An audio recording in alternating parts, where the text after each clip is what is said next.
आज हम शुरू करते हैं आपका नया चैप्टर फिजिक्स का। चैप्टर का नाम है reflection of light. Reflection of light, छोटे वर्ड से थोड़ी से जूम करके देखिए। तो इसमें पहली टॉपिक आता है आपका क्या, लाइट। और लाइट क्या होती है? क्या होती है लाइट? लाइट रहती है, light is a form of energy which causes in us the sensation of site. इसका मतलब ये हुआ कि लाइट की हेल्प से हम चीजें देख पाते हैं। लाइट है तो चीजें दिखाई दे रही हैं, लाइट नहीं होती तो हमें चीजें दिखाई नहीं देती। अब इस समय इस रूम में बहुत सारे ऑब्जेक्ट्स हैं, लेकिन वो ऑब्जेक्ट दिखाई तभी दे पा रहे हैं जब उनके ऊपर लाइट पड़ रही है। अगर लाइट उनके ऊपर नहीं पड़ेगी तो वो चीजें दिखाई हमें नहीं देंगी। विदाउट लाइट हम कोई भी चीज देख नहीं सकते। और लाइट जो है वो एक एनर्जी की फॉर्म भी रहती है, और लाइट की हेल्प से हम ऑब्जेक्ट को देख पाते हैं। अब इसके बाद हम बात करेंगे इसमें ल्यूमिनस ऑब्जेक्ट के बारे में। ल्यूमिनस ऑब्जेक्ट, और ल्यूमिनस ऑब्जेक्ट वो होते हैं, ल्यूमिनस ऑब्जेक्ट क्या रहते हैं? Luminous object those objects which emit their own light. जैसे आपका सन है, स्टार है, ये अपनी लाइट एमिट करते हैं, इनके पास खुद की लाइट होती है, उसी को वो एमिट करते हैं और उसी से वो चमकते हैं, तो उनको बोल देते हैं हम ल्यूमिनस ऑब्जेक्ट। और नॉन ल्यूमिनस ऑब्जेक्ट वो ऑब्जेक्ट रहता है जो अपनी खुद की लाइट नहीं होती है। हम लोग नॉन ल्यूमिनस हैं, हमारे पास खुद की कोई लाइट नहीं है, हमारे ऊपर सन की लाइट पड़ती है, ट्यूबलाइट पड़ती है, बल्ब की लाइट पड़ती है, तो ही हम दिखाई दे पाते हैं, हमारे अंदर से लाइट रेस निकल पाती है, हमारे ऊपर पड़ती है, रिफ्लेक्शन होता है और लाइट बाहर निकल पाती है। तो हमारे ऊपर लाइट पड़ती है किसी ल्यूमिनस ऑब्जेक्ट की, तब वो क्या करती है, लाइट रिफ्लेक्ट करती है। अंडरस्टूड? इसके बाद टॉपिक आता है आपके पास रिफ्लेक्शन ऑफ लाइट का। रिफ्लेक्शन ऑफ लाइट क्या होती है? क्योंकि इसमें एक वर्ड यूज किया गया हमारे पास, रिफ्लेक्शन ऑफ लाइट। और रिफ्लेक्शन ऑफ लाइट में क्या रहेगा हमारे पास? Reflection of light, the turning back of light rays by surface of an object. यानी कोई भी ऑब्जेक्ट दे रखा है आपके पास, जैसे ये ऑब्जेक्ट दिया हुआ है और ये हो गई आपके पास सरफेस को हमने पीछे की साइड से क्या कर दिया, पॉलिश कर दिया। अब मान लो कि ये तुम्हारे पास प्लेन ग्लास शीट होती जो पीछे से पॉलिश नहीं होती, तो जो लाइटें इसके ऊपर पड़ती वो सीधे नीचे निकल जाती, तो रिफ्लेक्शन नहीं हो पाता। रिफ्लेक्शन कराने के लिए मैंने उसको पीछे से क्या कर दिया, पॉलिश कर दिया। ये आपकी प्लेन शीट है, बिल्कुल, इसको आप प्लेन मिरर भी कह सकते हैं। अब इस पर जब लाइट पड़ेगी, फॉल करेगी, यहाँ पर एक नॉर्मल ड्रॉ कर देते हैं। नॉर्मल हमेशा सरफेस के परपेंडिकुलर होता है, 90 डिग्री बना के चलता है, और ये लाइट क्या हो गई आपकी, रिफ्लेक्ट हो गई।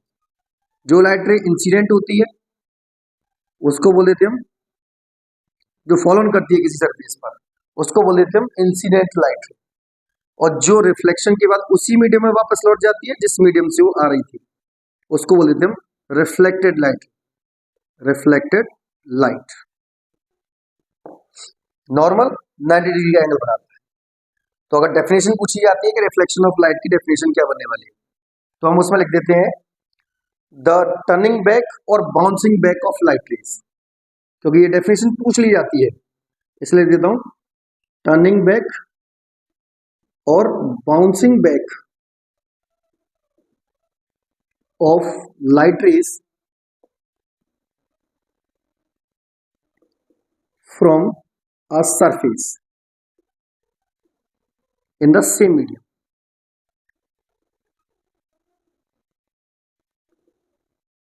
इसको बोल देते हैं रिफ्लेक्शन ऑफ लाइट। इसके बाद कुछ रिलेटेड पॉइंट्स हैं इससे। इंसिडेंट लाइट रे, इसकी डेफिनेशन पूछी जाए तो when a light ray comes from a source and fall on a surface, this light ray known as incident light ray. And when a light ray goes to the same medium after reflection is called reflected light। Got it? इसके बाद normal, normal is a line which is drawn to the perpendicular of a surface. यानी कि एक surface जो हमारे पास दे रखी है उसके नॉर्मल यानी कि परपेंडिकुलर जो लाइन हम ड्रॉ करेंगे उसको बोल देते हैं हम नॉर्मल। और ये तीनों नॉर्मल, ये नॉर्मल है आपका, इंसिडेंट रे और रिफ्लेक्टेड रे, जिस पॉइंट पे आके मिलती है उस पॉइंट का नाम दे दिया था आपके पास point of incidence. Point of incidence इसको बोल देते हैं हम point of incidence, point of incidence.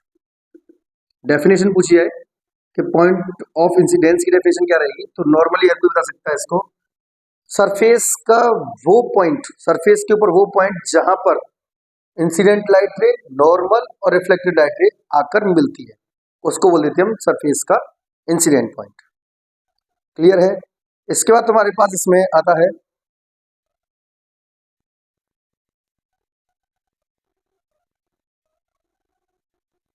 Angle of incidence.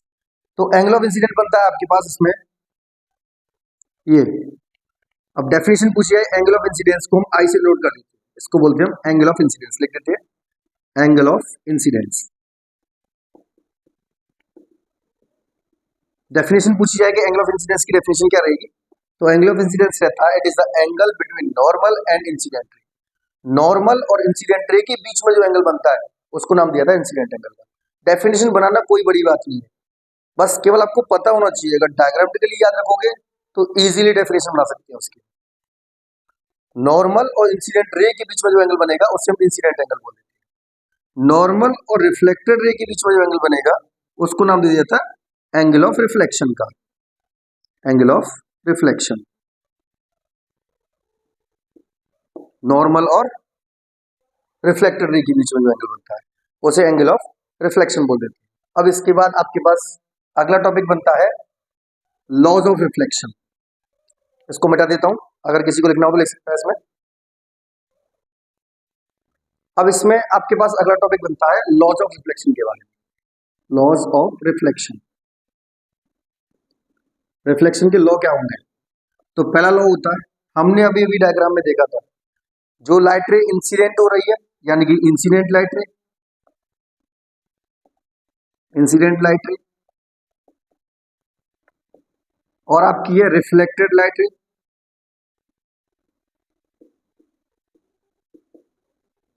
और क्या है इसमें तीसरा नॉर्मल,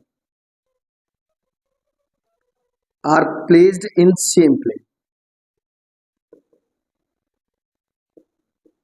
एक ही प्लेन में एग्जिस्ट करते हैं, इसका मतलब ये हुआ कि जैसे अभी हमने लिया था, ये आपके पास मिरर था, ये लाइट रे फॉल कर गई, फॉल करने के बाद ये रिफ्लेक्शन हो गया था, ये आपका नॉर्मल था, ये इंसिडेंट लाइट रे थी, ये आपके पास रिफ्लेक्टेड थी,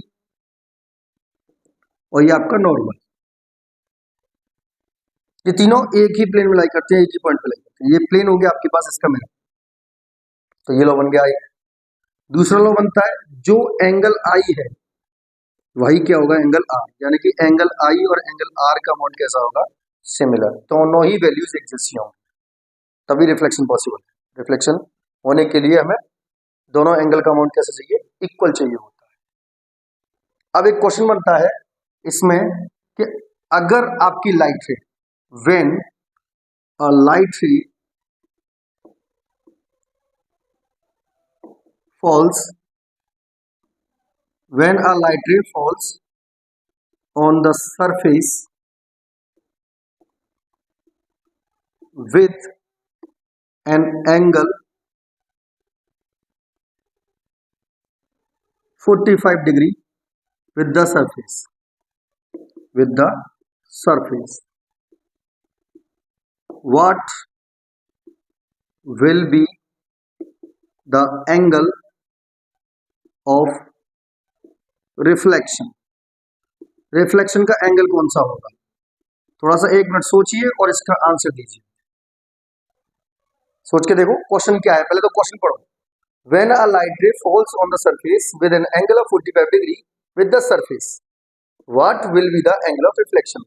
यानी कि लाइट रे जो है वो सरफेस के साथ में 45 डिग्री का एंगल बना रही है, तो आपका एंगल ऑफ रिफ्लेक्शन कितना होगा। तो एंगल ऑफ रिफ्लेक्शन, क्योंकि ये कहा है मैंने कि सरफेस के साथ 45 डिग्री का एंगल बना रही है, इसका मतलब इंसिडेंट एंगल कितने का हो जाएगा आपके पास, पूरा ये 90 का रहता है, तो ये हो जाएगा आपके पास 45 डिग्री का। कोइंसिडेंटली अगर मान लो इस एंगल की वैल्यू चेंज कर देते हैं, ये तो सिमिलर रहेगा, 35 कर देते हैं इसको। अब यह 35 का है मान लो, नहीं तो वो वैल्यू सेम रह जाएगी। अब ये 35 है, तो यहाँ पर एंगल ऑफ इंसिडेंस कितना हो जाएगा हमारे पास, एंगल ऑफ इंसिडेंस हो जाएगा आपके पास, क्योंकि पूरा 90 का रहता है, ये 55 डिग्री का एंगल हो जाएगा angle of incidence.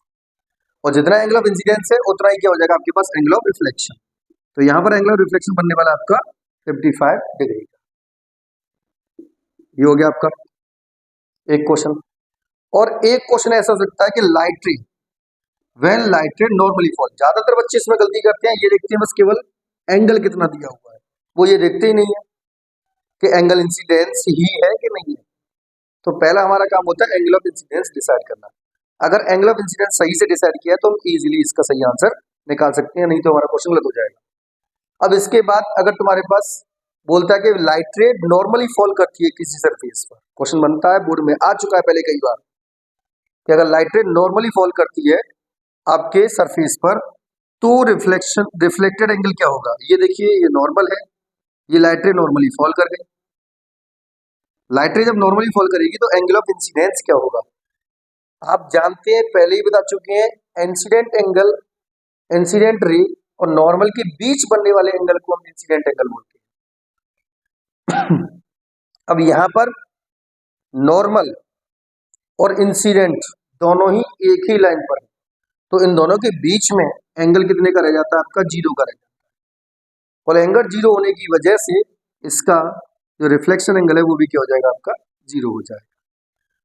Reflection angle 0 हो जाएगा, इंसिडेंट एंगल 0 हो जाएगा और लाइट रे अपने पाथ को रिट्रेस करेगी।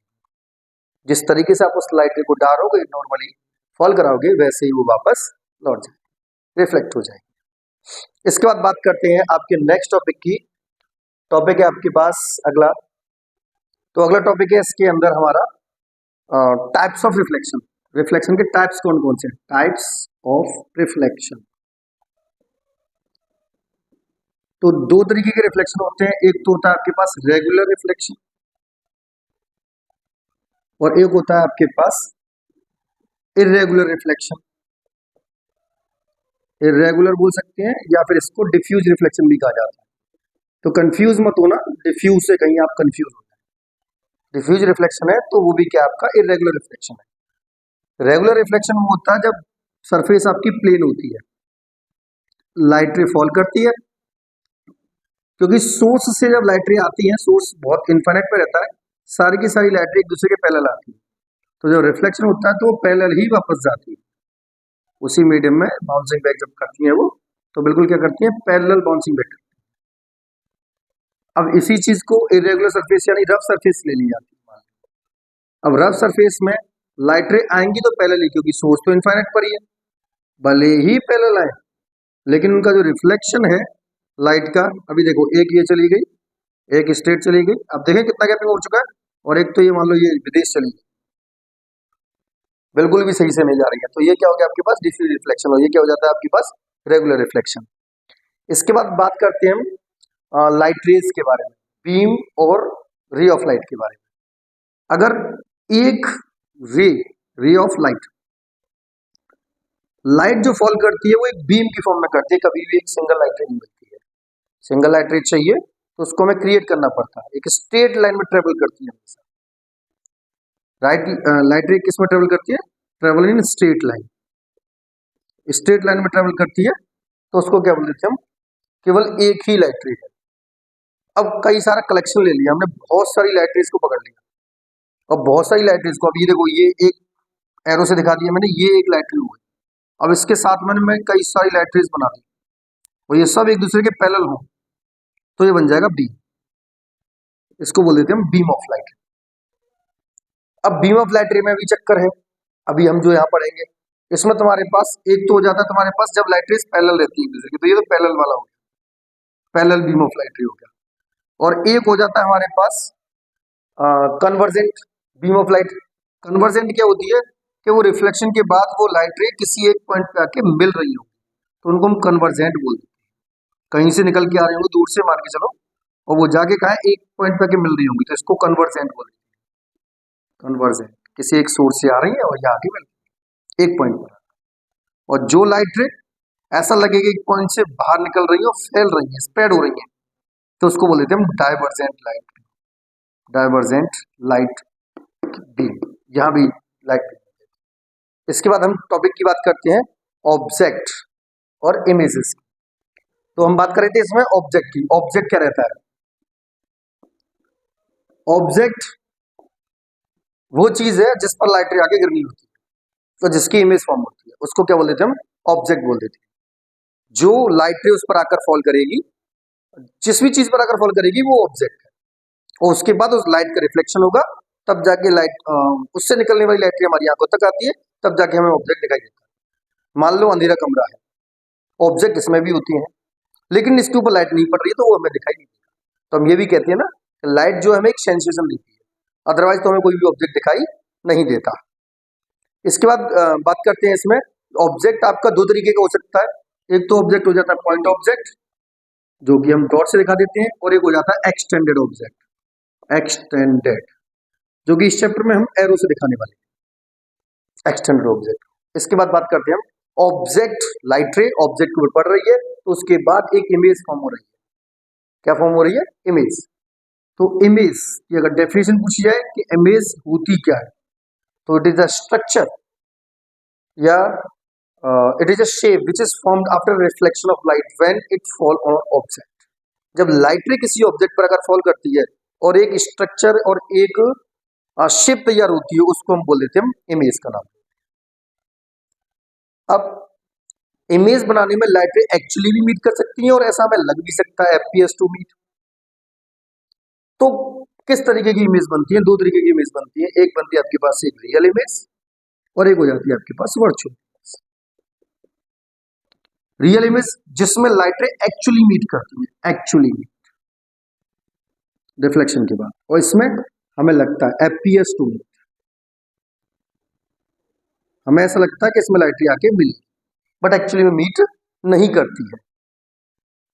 इस वाली इमेज को ऑब्टेन किया जा सकता है स्क्रीन पर, ऑब्टेन्ड ऑन स्क्रीन,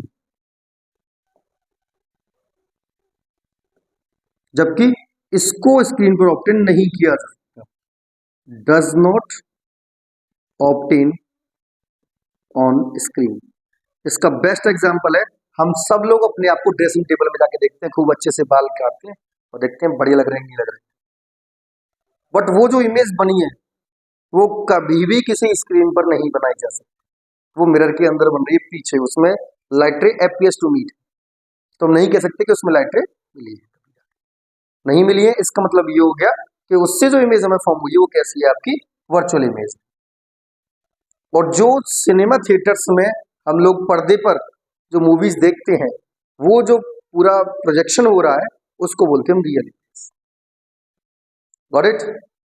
इसके बाद तुम्हारे पास रियल इमेज जो बनती है वो ऑलवेज इन्वर्टेड होती है, ऑलवेज इन्वर्टेड।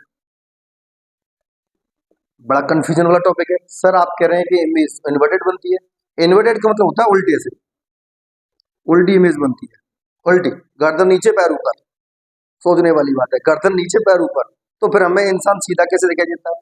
तो ये सब पूरा का पूरा खेल चलता है हमारे दिमाग, दिमाग में है सब कुछ, इसके पास अपनी सेंसेशन है, ये किसी भी टेढ़ी मेढ़ी चीज को सीधा कर देता है, वो बनाता है इसको सीधा, जो ऑप्टिक नर्व से होते हुए जाती है, जो भी सेंसेशन हम करते हैं ऑप्टिक नर्व से हमारे दिमाग तक पहुंचती है और दिमाग उसको फिर सीधा करके दिखाता है, ये ले बेटा ये बन गई तुम्हारी इमेज। ओके। और वर्चुअल इमेज जो है वो इरेक्ट बनती है, हमेशा सीधी इमेज बनती है, बट इसका मतलब ये नहीं हुआ कि ये सीधा है तो उसको उल्टा दिखाएगा दिमाग, दिमाग का अपना खेल है, वो अपना सीधा दिखाना है उसे वो सीधा ही दिखाएगा। ये हो गई आपकी दूसरी तरीके की इमेजेस, रियल और वर्चुअल। नेक्स्ट टॉपिक स्टार्ट करते हैं। अब हम इसमें अगला टॉपिक पढ़ते हैं, reflection, reflection through plane mirror. क्या पढ़ने वाले हैं हम इसके अंदर? Reflection through plane, reflection through plane mirror. अब हम इसमें एक चीज देखना चाहेंगे, सबसे पहले प्लेन मिरर होता है क्या है।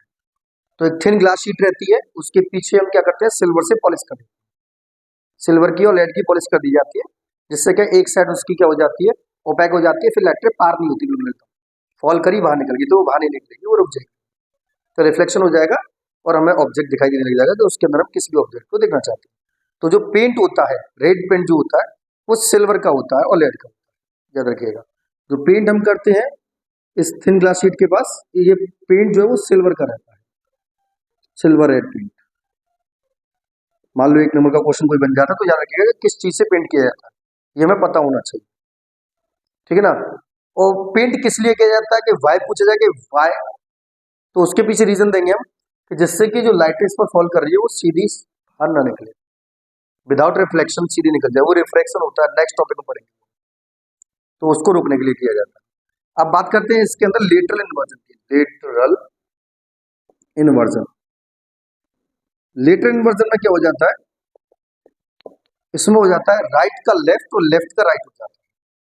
अगर आप अपना सीधा हाथ उठाएंगे तो उस इमेज का उल्टा हाथ उठाने लग जाएगा, और ये मत सोचना कि ये वाली साइड उठ जाएगी, उठेगा इसी साइड से, लेकिन आपके लिए तो क्या हो जाएगा, उल्टा हो सामने वाले के। तो लेफ्ट का राइट बन जाता है और राइट का लेफ्ट बन जाता है।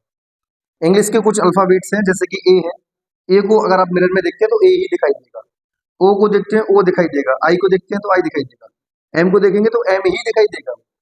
लेकिन मिरर में अगर आपने एल को देखा और मिरर में हम देखना चाहते हैं इसको, तो वो कुछ इस तरीके से दिखेगा, उल्टा एल बन जाता है। ऐसे ही अगर क्यू को देखना चाहें हम इसके अंदर, ये मान लो क्यू इस तरीके से है, तो मिरर के अंदर वो क्यू कुछ इस तरीके से हो जाएगा, उल्टे हो जाएंगे, लेफ्ट का राइट, राइट का लेफ्ट। तो ये लिटरल इन्वर्टेड नहीं है और ये लिटरली इन्वर्टेड है। तो कुछ लेटर्स लिटरली इन्वर्टेड होते हैं, कुछ नहीं होते, तो हमें याद रखना है और अपना चेक कर सकते हैं, बता सकते हैं कौन सा लिटरली इन्वर्टेड है कौन सा नहीं। ए नहीं है, ओ नहीं है, आई नहीं है, एम नहीं है, ये इन्वर्टेड नहीं है, इनमें इन्वर्जन नहीं होगा, इनमें होगा, इनमें इन्वर्जन होगा, इनमें इन्वर्जन नहीं होगा, याद रखिएगा। ऐसा मत कर देना एग्जाम में आ जाए जो सर ने बताया था कि ए ओ आई एम ये सब लिटरली इन्वर्टेड है, ये लिटरली इन्वर्टेड नहीं है, ये कैसे आपके नॉट इन्वर्जन वाले हैं, ये इन्वर्जन वाले नीचे एल है, क्यू है, और भी लेटर्स हैं आपके वाई जेड वगैरह, वो सब देखेंगे। इसके बाद आपके पास टॉपिक है image formation by plane mirror. तो इमेज कैसे बनेगी, जैसे मान लो कि ये आपके पास एक प्लेन मिरर है और मैंने आपके सामने रख दिया एक पॉइंट ऑब्जेक्ट, पॉइंट ऑब्जेक्ट से नॉर्मल लाइट रे फॉल करा दी, फॉल कराने के बाद लाइट रे अपना पाथ रिट्रेस करती है, थोड़ी देर पहले आप कह चुके हैं इस बात को। एक लाइट रे मैंने फॉल करा दी, यहां पर मैंने एक नॉर्मल ड्रॉ कर दिया अलग से। एक इमेज फॉर्मेशन के लिए एटलीस्ट कम से कम 2 लाइट रे की जरूरत होती है, at least 2 rays to form a image, to form a image. एक इमेज बनाने के लिए कम से कम 2 लाइट रे की जरूरत होती है, 2 से कम लाइट रे से कोई भी इमेज फॉर्म नहीं हो सकती, कम से कम 2 लाइट रे चाहिए। मैंने यहाँ ऑब्जेक्ट ले लिया, अब यहाँ पर लाइट रे फॉल कराई, वापस लौट के चली गई, एक यहाँ फॉल कराई, एक यहाँ, ये रिफ्लेक्शन रिफ्लेक्शन हो गया, ये इंसिडेंट एंगल हो गया, ये आपका एंगल ऑफ रिफ्लेक्शन हो गया। अब क्या है कि आपको इसका इमेज देखना है, इमेज कहाँ बनने वाला, तो जितनी डिस्टेंस पर आपको ऑब्जेक्ट रखा होगा उतनी ही डिस्टेंस पर आपकी इमेज बनती है हमेशा। ये करेक्टरिस्टिक्स हो गई एक तरीके से, ये डिस्टेंस दोनों तरफ सेम रहेगी, लेकिन ये क्या डॉटेड लाइन, एक्चुअल लाइन ही बना सकते हैं, हमें पता नहीं है ना। और एक ये बनी, ये रिफ्लेक्शन रिफ्लेक्शन की बात की लाइन है, ये भी रिफ्लेक्शन की बात की लाइन है, थोड़ी सी स्ट्रेट नहीं बन पाई है तो मेंशन मत करना, बस इतना समझ लें कि होना क्या एक्चुअली में। तो ये बन गई आपकी इमेज। इससे हम प्लेन मिरर के थ्रू जो इमेज बनती है उसके करेक्टरिस्टिक्स इजीली बता सकते हैं। एक तो लिटरली इन्वर्टेड बनता है, रियल और रियल बनता है, सेम साइज का बनता है, पॉइंट ऑब्जेक्ट है पॉइंट इमेज बनी, सेम डिस्टेंस पर बनता है, same size same distance, real and inverted. और लिटरली इन्वर्टेड भी कहेंगे, लेफ्ट का राइट हो जाता है, राइट का लेफ्ट हो जाता है। ये है आपका image formation by plane mirror और उसके करेक्टरिस्टिक्स। नेक्स्ट टॉपिक स्टार्ट करते हैं इसके अंदर हम। अब इसमें अगला टॉपिक पढ़ते हैं हम, जिसमें हम ये देखेंगे एक्सटेंडेड ऑब्जेक्ट की इमेज फॉर्मेशन प्लेन मिरर के थ्रू कैसे हो। ये बीच में मैंने प्लेन मिरर लगा दिया आपका, और यहां रख दिया मैंने अपना एक्सटेंडेड ऑब्जेक्ट, जो कि मैंने पहले कह दिया था कि हम एरो से बनाते हैं, ये इसके पैर हो गए, ये इसका सिर हो गया। अब क्या करें, ड्राइंग अच्छी है नहीं तो इतना ऐसी काम चला लेते हैं। अब इसके बाद क्या करेंगे हम, इसमें एक लाइट रे, चलो पहले हम ये देखना चाहते हैं इसके सिर को देखना चाहते हैं, तो सीधे सीधे फॉल करके, और एक लाइट रे हमने कहाँ डाल दी, ये छोटा सा नॉर्मल बना दिया, ये इंसिडेंट एंगल हो गया, ये इसका रिफ्लेक्शन हो गया, थोड़ा सा ज्यादा हो गया, कम करते हैं उतना ही। ये देखिए एंगल इंसिडेंस, ये रिफ्लेक्शन। अब एक रिट्रेस करेगी बात को क्योंकि नॉर्मली फॉल कर रही है, और ये तो हम डार्क बना ही नहीं सकते इसको। क्यों नहीं बना सकते? क्योंकि ये एफपीएस टू मीट है और ये वाला भी एफपीएस टू मीट है। तो ये सेट तो आ गया हमारे पास इसका। अब पैर देखने हैं तो पैर के लिए लगा दिया हमने, नॉर्मली फॉल करा दी और वापस लौटा दी। और एक लाइट रे हमने लगा दी यहाँ, यहाँ नॉर्मल बना लिया और ये इंसिडेंट एंगल बन गया और ये इसका रिफ्लेक्शन बाहर निकल गई। देखिए अब जो रिट्रेस करी थी उसका एक पाथ ज्वाइन कर दिया हमने इधर और एक इसका पाथ ज्वाइन कर दिया। ये हमने डॉटेड लाइन मिला ये अपनी मर्जी से, किसी ने नहीं पीछे जाके देखा कि ये कहीं मिल रही है कि नहीं मिल रही है, क्यों? इसीलिए हमने इसको नाम दिया कि ये एफपीएस टू मीट है और ये बन गई आपकी इमेज, एक्सटेंडेड ऑब्जेक्ट का इमेज फॉर्मेशन। इस तरीके से किया जाता है। बाकी हम इसमें पढ़ेंगे आगे के टॉपिक्स, स्फेरिकल मिरर वगैरह सब कुछ नेक्स्ट वीडियो।